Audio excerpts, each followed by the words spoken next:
Баршаңызға қайырлы күн, менің каналыма қош келіпсіздер. Бүгін біз сіздермен өзбек халқының өте дәмді әрі тойымды болып шығатын хамир хасиб деп аталатын тағамын бірге дайындаймыз. Видеоны соңына дейін көріп, каналға тіркелмеген болсаңыз, міндетті түрде тіркеліп алуды ұмытпаңыздар. Ең алдымен күрішімізді жақсылап жуып, үстіне ыстық су құйып қоямыз. Қамырын дайындау үшін бізге жылы суымызға 1 шай қасық тұз салып, жақсылап дозергенше араластырамыз, және де алдын ала еліктен өткізілген ұнымыздың үстіне 1 жұмыртқамызды жарып, сондай-ақ аздаған ғана сұйық май қосып, үстіне жаңағы біздің дайындап қойған суымызды қоса отыра, жұмсақ қамыр илейміз. Барлық қажетті заттардың мөлшерін сіздерге описанияға жазып қалдырдым. Міндетті түрде сол мөлшер бойынша жасаңыздар. Егер де сіздердің нандарыңыз бір-біріне бірікпей жататын болса, үстіне қосымша ұн немесе су қосып жіберсеңіздер болады. Қамыр дайын болған соң бетін жауып, шамамен 15-20 минутқа тынықтырамыз. Оған дейін біз салмасын дайындаймыз. Салмасына ет тартқыштан өткізіп дайындап аламыз, және де бір пиязды ұсақ етіп, 4 бұрыш етіп турап саламыз.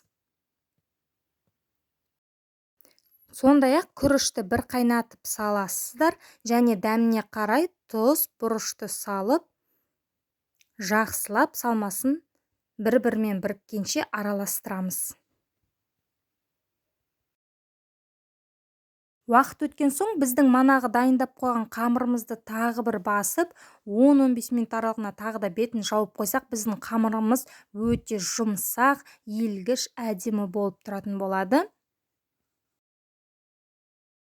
Оған дейін біз мантаваркамызға сұйық май құйып майлап қоятын боламыз, және де үстеліміздің үстіне ұн сеуіп, біздің жұмсақ қамырымызды дәл мантыға ысқандай ысамыз.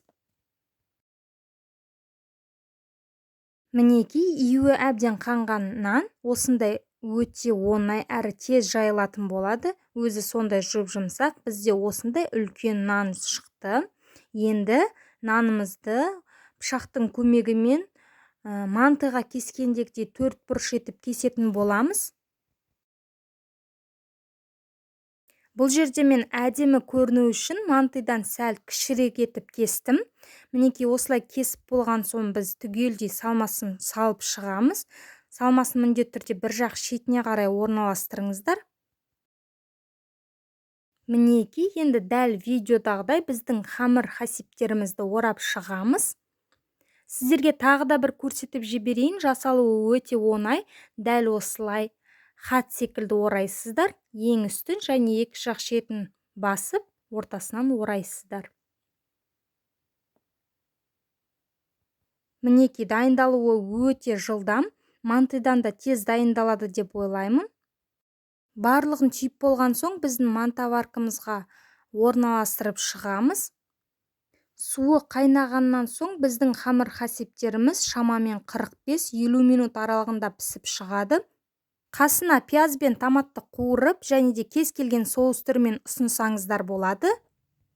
Осымен біздің өте дәмді хамир хасибтеріміз дайын. Сіздермен бірге болған мөлдір, назарларыңызға рахмет.